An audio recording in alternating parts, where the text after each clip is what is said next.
Sidang lanjutan kasus kematian Prada Lukinamo kembali digelar oleh Pengadilan Militer 315 Kupang, Nusa Tenggara Timur pada Rabu 19 November. Dalam sidang sebelumnya, Komandan Batalion Letkol Infanteri Justik Handinata dan ahli pidana militer Dedi Manafe turut memberikan kesaksian.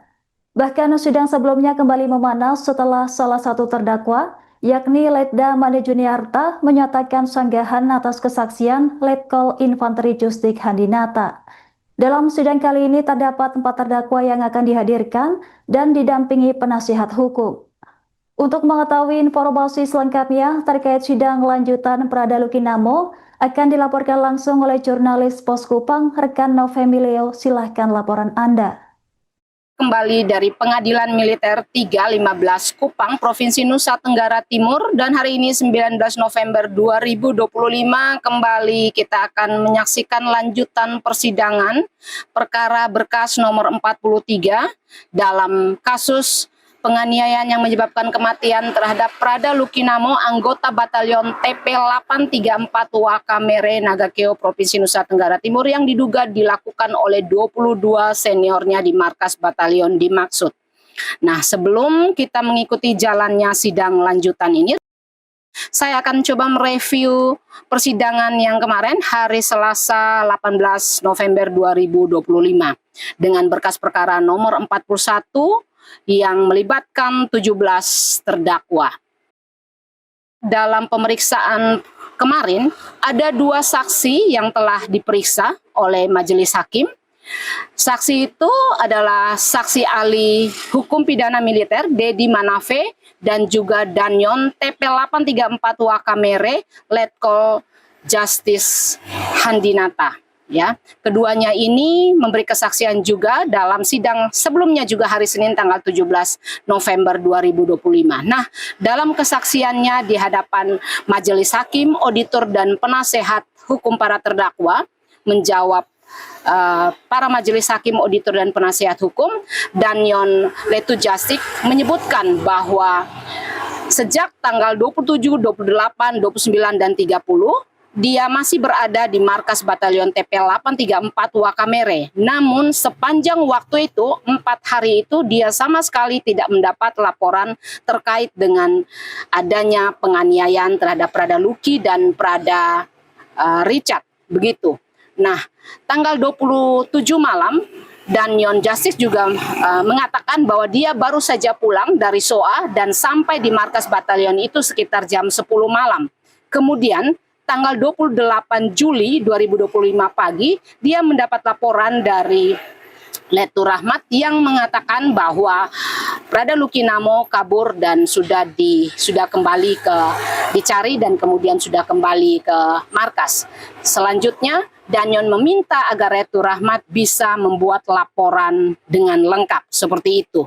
Nah, kemudian setelah Prada Lukinamo kembali ke markas, dicari dan ditemukan lalu dikembalikan ke markas, menurut Danyon dia pernah diperhadapkan dengan Luki oleh terdakwa 1 Thomas Alwi selaku Dansir Intel, dan juga ada di situ Danki A Faisal ya. Tetapi saat itu Danyon mengatakan bahwa dia tidak bertanya kepada Prada Luki kenapa Prada Luki itu melarikan diri seperti itu. Lalu kemudian Danyon juga sempat menyaksikan bagaimana Prada Luki diperiksa oleh Thomas Alwi di ruang jaga ya, seperti itu. Nah, selanjutnya pada tanggal 30 Juli 2025, sesaat atau sehari sebelum Danyon berangkat ke Batu Jajar untuk mengikuti pendidikan dan pelatihan, menurut saksi Danyon, dia mengumpulkan para prajurit dan perwira ya, dibagi dalam 2 tahap, di mana para prajurit itu dikumpulkan pada jam 5 sore dan para perwira dikumpulkan jam 9 malam pada tanggal 30 Juli itu. Yang dibicarakan adalah dia meminta mereka untuk tetap melakukan tugas-tugas dengan baik, juga memberikan beberapa hal terkait dengan judi online, kemudian juga terkait dengan disiplin anggota dan pelanggaran-pelanggaran lainnya. Namun Danyon Jastik memastikan bahwa dia tidak pernah memerintahkan kepada siapapun untuk melakukan pemeriksaan handphone seperti itu. Ini adalah pengakuan yang menarik ya, karena sebelumnya beberapa saksi mengatakan bahwa mereka diperintahkan untuk memeriksa handphone para Prada atau para bintara di sana untuk memeriksa terkait dengan judi online seperti itu. Nah, selanjutnya Danyon Jastik juga mengatakan bahwa tanggal 31 Juli 2025 dia juga kemudian berangkat ke Batu Jajar sekitar jam 5 pagi. Dia baru mengetahui adanya kejadian penganiayaan itu setelah tanggal 5, di mana pada tanggal 5 Agustus 2025 dia mendapat laporan bahwa Lucky sudah berada di rumah sakit Airamo untuk kemudian ditindaklanjuti dengan pemasangan ventilator seperti itu. Sebelumnya juga Danyon mengatakan bahwa ia juga mendapat laporan antara lain dari Rahmat dan dari Herman yang mengabarkan tentang mereka telah membawa Prada Lucky ke puskesmas. Namun lagi-lagi Danyon mengatakan bahwa ke dalam pemindahan Prada Lucky dari puskesmas ke rumah sakit Airamo, dia tidak menanyakan kenapa ada perpindahan seperti itu. Nah, selanjutnya Danyon Justice juga mengatakan bahwa isu tentang LGBT yang diduga dilakukan oleh Prada Richard dan Prada Lucky juga diinformasikan oleh Letu Faisal selaku Danki A ya. Dan Faisal juga menunjukkan beberapa bukti seperti chattingan dan kemudian juga ada pengakuan dari Prada Lucky dan Prada Richard seperti itu. Sehingga Danyon juga meminta untuk kemudian ditelusuri seperti itu. Nah, ketika berada di rumah sakit dan kondisi Prada Lucky seperti itu, dan Danyon juga meminta agar Herman dan Rahmat untuk terus memantau perkembangan Prada Lucky agar bisa diupayakan agar bisa sembuh. Dan hal ini kemudian diteruskan oleh Danyon ke pimpinannya yang ada di Brigif Komodo, di Korem dan juga di Kodam seperti itu. Ketika meninggal dunia, Lucky meninggal dunia, Danyon Justice baru mengetahui pada tanggal 6 Agustus 2025 sekitar pukul 11 WIB seperti itu. Nah, hal lainnya yang dikemukakan oleh Danyon Justice bahwa Letu Faisal mengabarkan bahwa Lucky dibawa ke rumah sakit itu karena lemas, karena mengalami sakit mah dan pilih-pilih soal makanan sehingga Lucky hanya bisa makan mie. Demikian keterangan yang disampaikan oleh Faisal kepada Danyon Justice, yang disampaikan oleh Danyon dalam persidangan ya, seperti itu. Menjawab majelis hakim, Danyon Justice juga mengatakan bahwa tanggal 27, 28, 29, 30 itu dia tidak menerima pelaporan tentang kejadian-kejadian yang menonjol yang terjadi di Batalion TP 834 Wakamere Nagakeo ya. Dan Danyon mengatakan padahal seharusnya ketika ada kejadian yang menonjol, para perwira jaga atau Danki harus melaporkan kepadanya dan itu bahkan wajib seperti itu. Nah, di akhir persidangan pemeriksaan Danyon Justice, terdakwa 8 yaitu Made Juni menyanggah pernyataan dari Danyon. Ada dua hal. Yang pertama, Made Juni mengatakan bahwa tanggal 28 itu dia sempat menerima perintah lisan dari Danyon untuk melakukan pemeriksaan terhadap Prada Richard dan Prada Lucky. Dan kemudian tanggal 29 Juli 2025, Made Jun kemudian melaporkan hasil pemeriksaan itu kepada Danyon Justice ya. Karena dalam keterangan Danyon tadi bahwa tidak ada yang melaporkan kepadanya selain perwira Herman, Rahmat, dan Faisal seperti itu. Menjawab kembali terdakwa 8 Made Juni, di hadapan persidangan, Danyon Justice mengatakan bahwa dia tidak ingat pada tanggal 28 itu telah memerintahkan Made Juni untuk melakukan pemeriksaan terhadap Prada Richard dan Prada Lucky.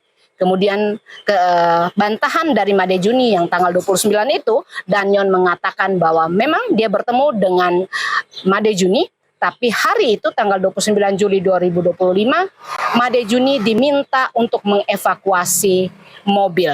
Nah, itu adalah keterangan dari Danyon. Sementara itu, kesaksian dari saksi ahli pidana militer, Dedi Manafe, sarjana hukum, master hukum, dalam persidangan hari Selasa tanggal 18 November 2025 di hadapan majelis hakim, auditor dan penasehat hukum, Dedi Manafe lebih banyak memberikan teori-teori tentang hukum pidana militer. Dan selain itu juga Dedi Manafe menyebutkan bahwa dalam permintaan pertanggungjawaban pidana militer terhadap perbuatan-perbuatan para terdakwa harus dilihat dari beberapa hal. Dedi Manafe menekankan bahwa untuk menjatuhkan putusan atau untuk menjatuhkan hukuman pada terdakwa itu bisa dilakukan dengan beberapa hal sesuai dengan peran dan tanggung jawabnya. Bagi Dedi, menurut hukum pidana militer, bahwa siapa yang berbuat maka dia akan bertanggung jawab terhadap perbuatannya. Hal ini termasuk orang yang menyuruh melakukan atau memerintahkan untuk melakukan meskipun dia sendiri tidak menyentuh korban misalnya. Kemudian yang kedua adalah orang yang ikut melakukan atau orang yang melakukan karena diperintahkan. Namun ini pun harus ada syarat bahwa harus ada niat dari orang yang diperintahkan itu. Dan yang ketiga adalah orang yang bersama-sama untuk melakukan. Dedi juga sempat mengilustrasikan tentang tindakan pencurian. Menurut Dedi, ketika dalam pencurian itu, satu orang berjaga di luar rumah misalnya, dua orang masuk ke dalam rumah, dan tiga orang mengambil barang. Nah, tentunya semua ini memiliki peran yang berbeda-beda. Namun mereka satu mempunyai niat yang sama untuk melakukan pencurian. Dan walaupun satu orang yang berjaga di luar tidak ikut membongkar rumah, masuk ke dalam rumah, atau tidak ikut mengambil barang, namun dia juga bisa dikenai hukuman karena dia telah membantu untuk menyiapkan hal-hal sehingga tidak terjadi penghalangan dalam pencurian itu. Seperti itu. Sementara terkait ilustrasi tentang tindakan-tindakan misalnya penganiayaan dan melakukan suatu tindak pidana tertentu, pidana militer tertentu, Dedi Manafe juga mengilustrasikan atau memberi penegasan bahwa ketika para junior melihat para seniornya melakukan suatu tindak tertentu, maka itu berarti senior secara tidak langsung telah memberi contoh kepada juniornya. Dan ketika junior melihat, lalu kemudian junior juga ikut untuk melakukan tindakan yang sama, bahkan junior juga berkreasi baru untuk melakukan tindak-tindak yang lain, dan senior melihatnya namun tidak berupaya untuk menghentikannya, maka junior akan menganggap bahwa yang dilakukannya itu benar. Sehingga hal itu murni bahwa junior mencontoh tindakan yang dilakukan oleh seniornya. Dan ketika senior melakukan itu, maka dia telah melakukan penyalahgunaan kewenangan. Seperti itu ya. Dan Dedi Manafe juga menekankan tentang penggunaan pasal 131 ayat 1 KUH pidana militer, di mana Dedi menekankan bahwa pasal 31 ayat 1 itu terkait dengan penganiayaan biasa. Sementara ketika penganiayaan itu menyebabkan luka, maka itu bisa terkena pasal 131 ayat 2. Nah, ketika luka-luka yang terjadi akibat penganiayaan itu hingga menyebabkan korban meninggal dunia, maka terapan pasal adalah 131 ayat 3. Dedi juga menambahkan bahwa ketika terjadi penyiksaan ini artinya penganiayaan yang terus-menerus, dan kemudian terjadi penyiksaan hingga korban meninggal dunia, maka itu sudah bisa kategori adalah pembunuhan. Bahkan ketika pelaku telah menyiapkan alat sarana untuk menyiksa sehingga korban meninggal dunia, maka itu sudah masuk kategori pembunuhan berencana. Dan hakim juga bisa merujuk atau melihat pasal-pasal lainnya yang bukan ada pada KUH pidana militer tapi juga pada KUHP ya, Kitab Undang-Undang Hukum Pidana, seperti itu. Sehingga Dedi menekankan untuk suatu peristiwa pidana itu yang terpenting adalah bagaimana peranan para terdakwa, bagaimana motif yang mereka lakukan, dan juga alat yang digunakan, intensitas pelaku melakukan tindak pidana itu terhadap korban, dan juga kondisi dari korban. Lebih lanjut, Dedi juga mengatakan bahwa ketika terjadi tindak pidana itu harus terlihat pada tindakan motifnya. Dan ketika Dedi mengilustrasikan terkait dengan tindakan penganiayaan yang dilakukan bersama-sama, Dedi menekankan bahwa tindakan itu akan menunjukkan kerjasama, ya, adanya kerjasama, kesepakatan. Dan meskipun para pelaku datang berbeda-beda pada waktu yang berbeda, di tempat yang berbeda, melakukan tindak pidana kekerasan itu dengan cara yang berbeda-beda, namun harus dilihat dan ditemukan bahwa ada motif yang sama yang datang dari sejumlah pelaku, ya. Dan peran itu juga harus dirinci. Nah, ketika menyebutkan kata motif, Dedi juga mengatakan bahwa motif itu bisa saja bahwa para pelaku itu mungkin merasa terpanggil, ya, merasa mempunyai hak, merasa mempunyai kewenangan untuk melakukan pembinaan terhadap korban atau siapa yang mereka sasar itu, sehingga dalam pembinaan itu kemudian mereka melakukan tindak-tindak pidana seperti itu, ya. Dan ini berarti sudah masuk kepada motif, apalagi ketika motif yang sama itu mereka merasa bahwa dicontohkan seperti kita mempunyai musuh yang sama, sehingga kita harus bisa bersama-sama untuk bisa menyingkirkan musuh itu. Ada yang berbeda, maka kita harus bisa bersama-sama menyingkirkan hal itu. Jadi juga mencontohkan seperti ada pencurian. Ketika maling, orang berteriak maling, kemudian semua beramai-ramai untuk menuju ke maling itu, kemudian mengambil peran, memukuli atau melakukan tindakan lain hingga maling itu mungkin bisa saja meninggal dunia, padahal pelaku itu tidak tahu bahwa apakah benar orang itu maling atau tidak. Demikian kesaksian yang disampaikan oleh saksi ahli pidana militer Dedi Manafe. Baik, sedikit lagi pada jam 10 pagi kita akan mengikuti lanjutan persidangan, ya, untuk Prada Luki Namo, dan hakim yang akan menyidangkan perkara ini akan diketuai oleh Mayor CHK Subianto dengan 2 hakim anggota, yaitu Kapten CHK Denis C. Napitupulu dan Kapten CHK Zainal Arifin A. Yulianto. Sementara auditornya adalah Letkol CHK Panjaitan, Letkol CHK Yudis Harto, dan Mayor Marpaung. Para terdakwa akan didampingi oleh penasehat hukumnya, yaitu Mayor CHK Gatot Subroto, Letda CHK Beni Suhendra Lasbaun, dan Serkavian Yunianus Sabu, ya. 4 orang terdakwa yang akan menghadiri sidang dalam berkas ke-42 ini adalah Ahmad Ada, Emiliano de Arauzo, Petrus Nong Briansemi, dan Apriano Rede Raja. Saya Novemi Leonovel melaporkan.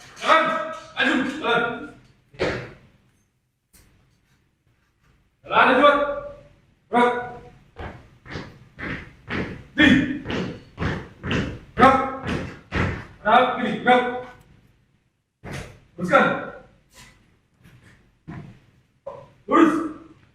Mana? Hakim ketua. Hormat. Gerak. Lapor petugas siap menghadirkan para terdakwa di dalam ruangan sidang. Petugas kembali ke tempat.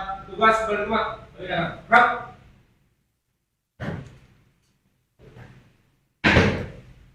Baik, para terdakwa dalam keadaan sehat.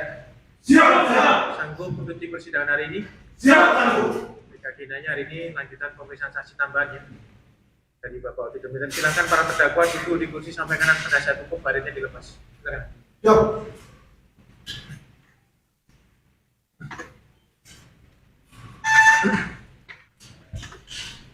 Baik, Bapak Auditor, apakah sudah hadir untuk saksi tambahnya? Sudah hadir. Sudah, silakan yang mau dihadapkan yang mana dulu? Yang ahli. Oke, silakan untuk ahli dihadapkan ke dalam ruang sidang.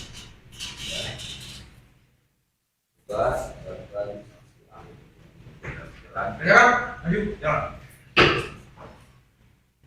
Tim, gerak. Arah kiri, gerak. Teruskan. Terus. Ya, tanpa penghormatan petugas kembali ke tempat. Berikut. Para ahli silakan luruskan. Tim bisa ditaruh dulu. Saya sama. Baik, ahli dalam keadaan sehat ya.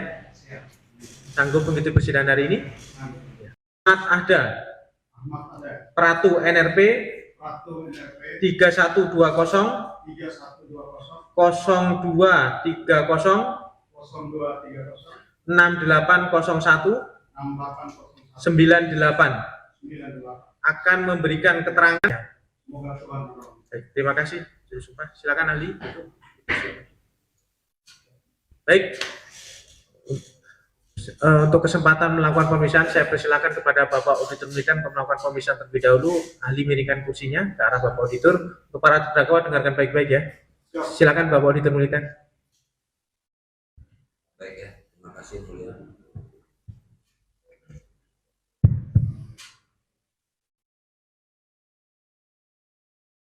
Terima kasih ahli sudah bisa hadir pada pagi hari ini ya. Siap. Sudah banyak memberikan pencerahan pada kami semua yang hadir dalam persidangan ini. Itu sudah sebagian kami catat. Download Tribun X sekarang, menghadirkan lokal menjadi Indonesia.